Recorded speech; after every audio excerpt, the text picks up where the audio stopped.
Monster Hunter Wilds is a fantastic game, but it's very easy to make mistakes, especially if this is your first time entering the Monster Hunter franchise or actually playing it all the way through, because like myself, you might have tried to pick up World and just never got into it until Wilds came out, and now this is like your favorite game. So today we're going to talk about those things that you could be doing wrong and teaching you how to fix them. Now the first one is not having an idea how to use your weapon. There are 14 weapon types within Monster Hunter Wilds, and this is where things are going to get tricky. 14 different weapons means finding the right one.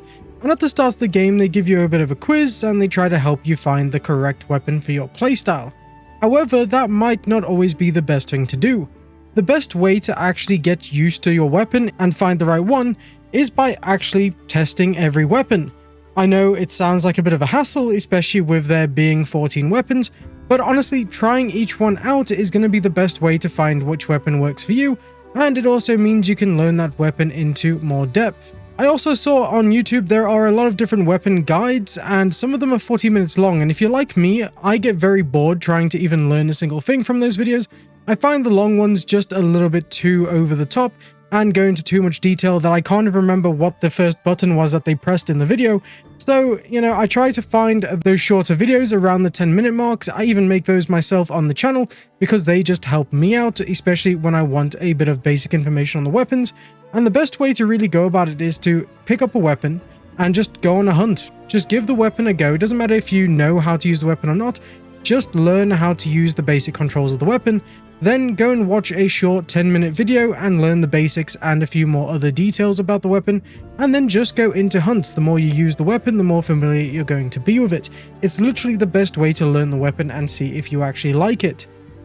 Now, it also doesn't matter if you're in low rank or high rank with the game, and low rank is when you're playing through the campaign and you'll find monsters for the first time, and you'll start unlocking the low version of the armors you get from them. Now, in high rank, this is when you finish the campaign, and you'll unlock a ton of armor that is very good, and this is basically your endgame sets.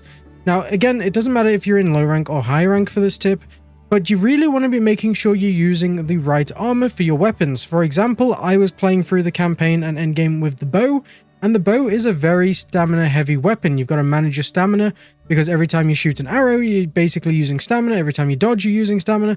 You've got to be very reliant on your stamina.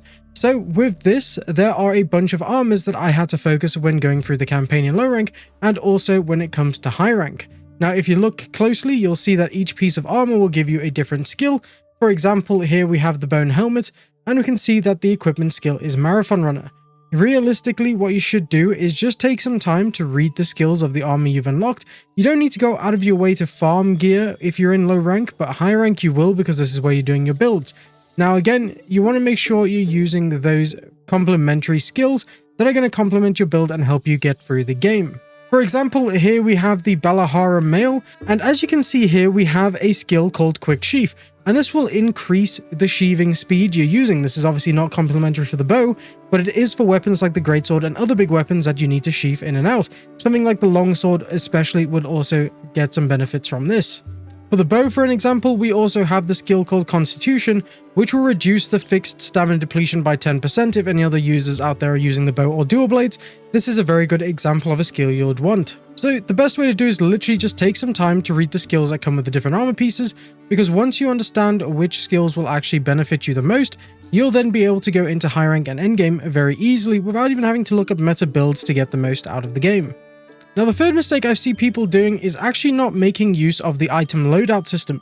So as you can see here, this is my item loadout, and it's quite neat compared to what they give you. It doesn't go all the way across, and I've sorted things into their correct places.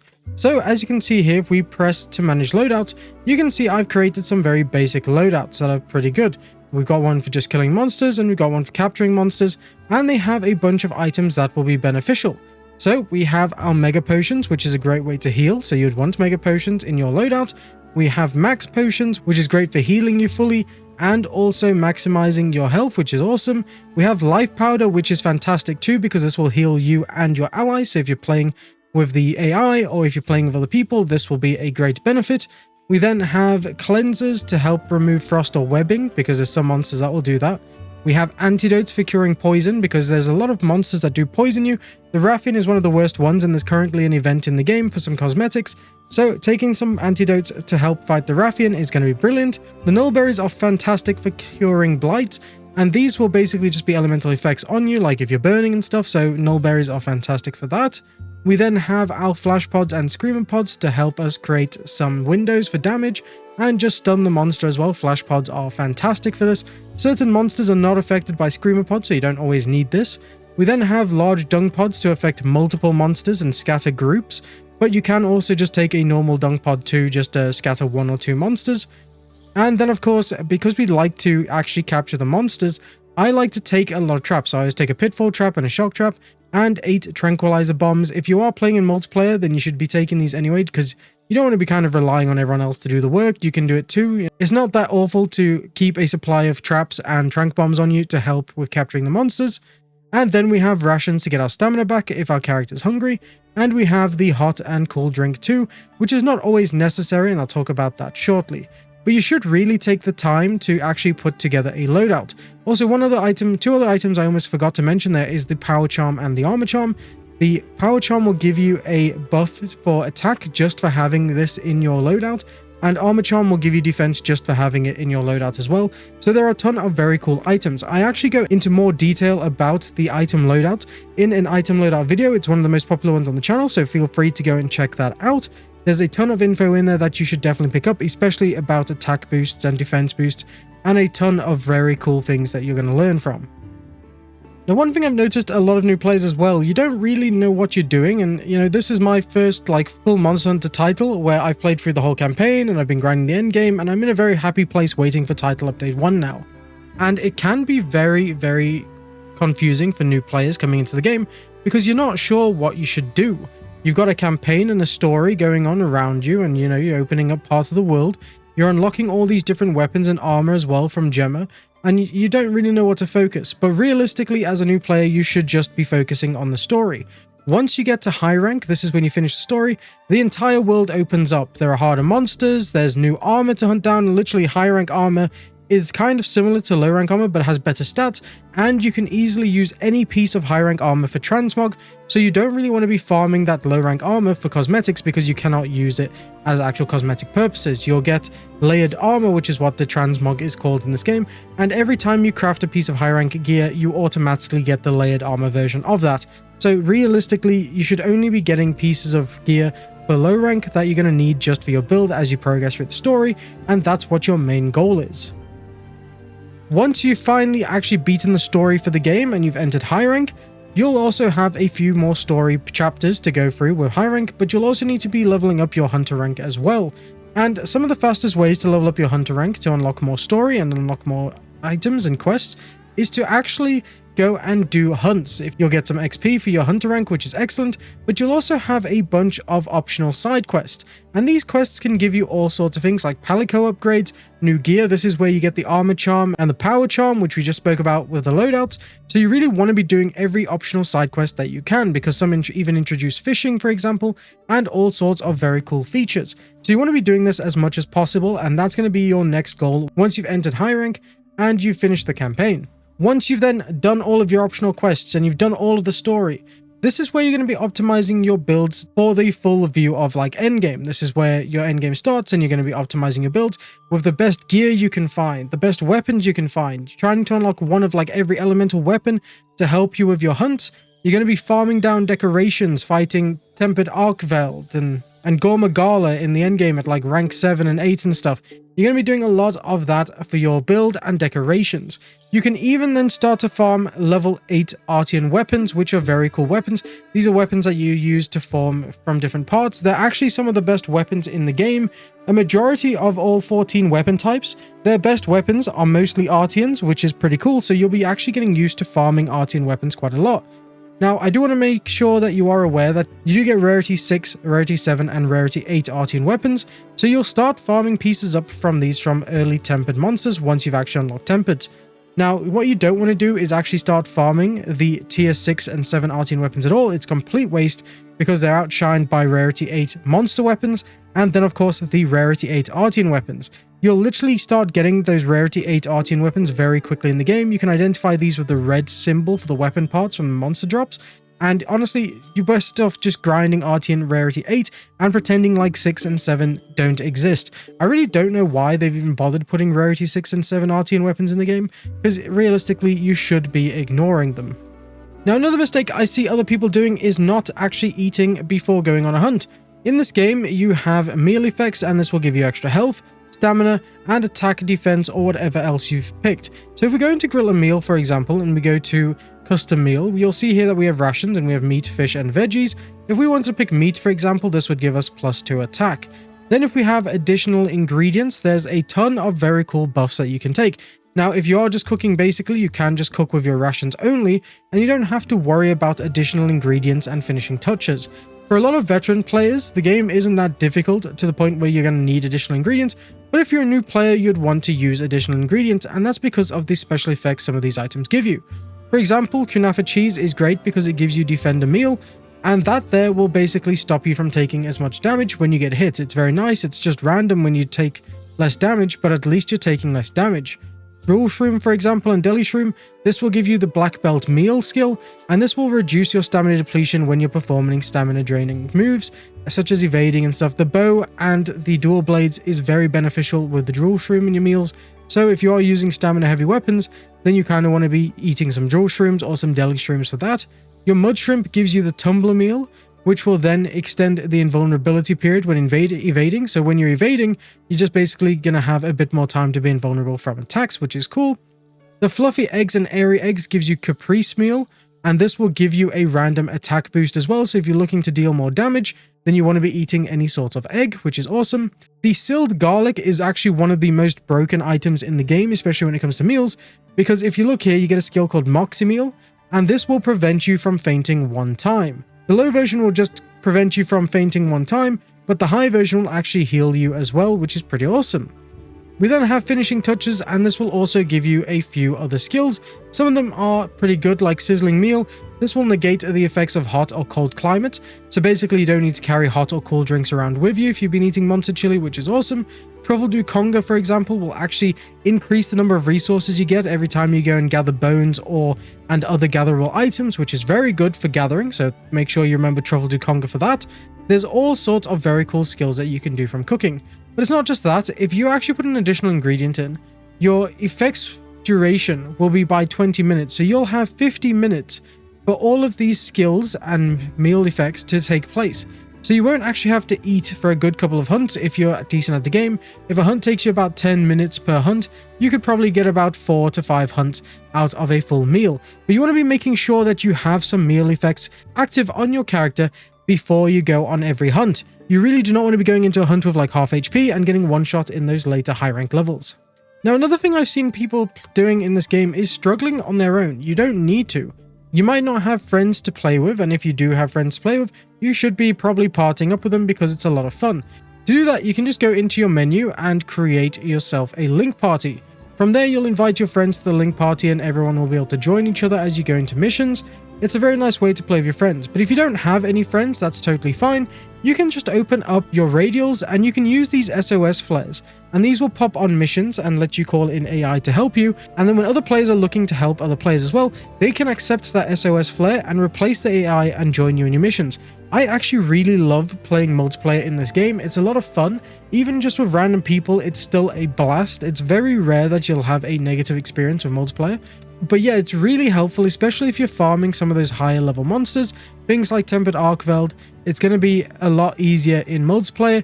It's just a great time overall. So another thing that I've seen people doing is with the wounds on the monsters, and I'm also very guilty of this at points. So you're either not doing enough damage to the wounds because you get to do extra damage to a monster by targeting those wounds, or you're destroying the wounds too quickly. So if you target the wounds with your focus fire attack, this will then basically pop those wounds very quickly. But if you're not targeting them enough, the wounds might actually close up. Now, when you destroy a wound, a monster part will drop, so you should be targeting these wounds just for extra monster parts to help you grind in high rank anyway. But on the other hand, some of you are attacking the monster wounds too quickly. I am very guilty of always using the focus fire way too quickly with the bow, But if you take the time to actually just attack the wound normally, you can get a lot more damage into that monster before the wound closes up because you've either damaged it too much or you focused fired it. Now, if you do use your focus skill on it, that's perfectly fine, but just damage the monster a couple of times before you think that wound might get destroyed to deal the most amount of damage and also get those monster parts. So it's just a nice little tip. I know I'm very guilty of this, and I'm sure some of you are too, and it's a very conscious effort you have to make in getting the damage in before you close those wounds, which is honestly easier said than done. Now, another mistake I've seen some players doing is actually forgetting about environmental hazards correctly. And there are all sorts of environmental traps on the map that you can actually activate. On the ice map, you've got the floating boulders that you can pull into the monsters. On some of the other maps, you can then pull boulders down on them. You can even pull vine traps down from trees and all sorts of very cool traps.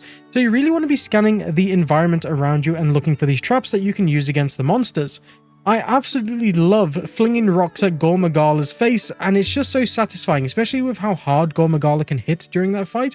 It is super satisfying just to whack a monster in the face with a giant rock or crush it. It's just a brilliant time. Honestly, you really want to be looking around for environmental hazards that you can use against these monsters because it's going to deal a high amount of damage and you're just going to have a more fun time fighting against the monsters. Now, another mistake I see a lot of other new players to Monster Hunter doing is that some veterans will tell you that the game is actually very easy. If this is your first time into the Monster Hunter franchise, the game's not going to be easy. You're going to have a difficult time. You're not used to all the skills you need to learn. You're not used to how the weapons work or any other things like that. So you are going to be learning the game, and this means the early game can be harder than the late game. Now, if I'm honest with you guys are doing perfectly fine. You're doing your best, and that's all anyone can ask for. If you're struggling with a monster or two, use an SOS flare and get some help into those hunts. But do not worry because you are doing totally fine. You don't have to be a professional player. This is, at the end of the day, a really cool game that you can play in single player or multiplayer. It's very chill, and a lot of the community are very helpful and kind. So honestly, guys, you don't need to worry about having to be like the best Monster Hunter player in the world. You just need to take your time and learn as you progress and just continue enjoying the game. Now, because the early game can also be the hardest, this is also the same every time you bump into a new monster. You're not familiar with some of the monsters in Monster Hunter. That's part of the charm of being new to the franchise. And you're going to be learning the monsters as you actually fight them. You're not going to know what exactly this monster does, if it applies poison, if it applies frost. You're not going to know that until the first time you fight it. This is why I say the first time you fight a monster is always the worst time, because that monster will still surprise you with how hard it hits, what type of elemental damage it does, and what attacks it has on you very quickly, and how to deal with it and all sorts of stuff. You're going to have to go through that learning curve, you know, where you actually study the monsters and learn how to attack and fight them properly. So the first time you hunt a new monster is always going to be the worst, but the second time it's going to be so much better, and the third time it'll be better, and so on. So really, do not worry when it comes to hunting monsters, because you'll only get better the more you do it. Now, some weapons early on as well can be very annoying to use until you get the right skills and you got to worry about sharpening. Just practice with some other weapons. If you're finding a weapon really annoying to use, then just don't use that weapon. Use something else. There are 14 weapons in the game. There's even a training yard area where you can literally train against a weird wooden creature to try the weapons out. You don't need to suffer with a weapon just because you picked it and you're like, this sounded like me, and then you're struggling with it. You can just completely swap weapons and try something else until you find something that works for you. Now, this is the same as well. You don't need to farm any builds until high rank. You don't need to farm for a better weapon early on unless you get the parts for it just by playing through the game. You'll be totally fine just ignoring builds. And it's the same until you get to high rank. Once you get to high rank, you're going to want to get the different elements of those weapons. You're going to want the rarity 8 weapons, maybe even the Artian weapons too if your build is reliant on that. But this is where you can start to worry about the builds and even transmog and stuff and make your character look good. We've already talked about optimizing builds, farming decorations, and Artian weapons, so you already know most of that. And then for the last tip of today, which is very easily missable if you're a brand new player to the Monster Hunter franchise, and that's your Palico. During low rank and high rank, you can also upgrade your Palico. You can give your Palico some gear that has better resistances and defense, and your Palico can even get new weapons that have different elements and also status effects on them. Now, this is going to help you out through the campaign, especially if you're in low rank too, because you can get something like the Feline Barina Needle here, which applies paralysis to the monsters. It was absolutely awesome using that in low rank because the monster would constantly get paralyzed, which allows me to do more damage. Your Palico is literally your best friend if you're not playing in multiplayer, so upgrading your Palico's gear and weapons is only going to be beneficial to you. Now you can do this in high rank too, which honestly for me, my Palico is a little bit neglected because I've not upgraded my Palico's gear or weapons. That's because I'm also playing multiplayer quite a lot, where I don't have my Palico because once you get a full party of 4 people, your Palico goes back to the camp, so I've not been using my Palico as much. But realistically, I shouldn't neglect it, and I should start unlocking more gear for it, just to make my Palico more beneficial when I am playing in single player. But yeah, that's everything I have for you today, guys. Thank you so much for watching this video. If you do want to learn more about the loadout system and also what type of food you should be eating before going on a hunt, I have got 2 videos on the channel that you would find very helpful, so make sure you go and find those. You will learn a lot, I promise you. If you did find something very helpful in this video, please click the like button and subscribe. Thank you so much for watching this video. I really appreciate you guys taking the time out of your day to watch the video, and I will see you again in the next one. Have a great day.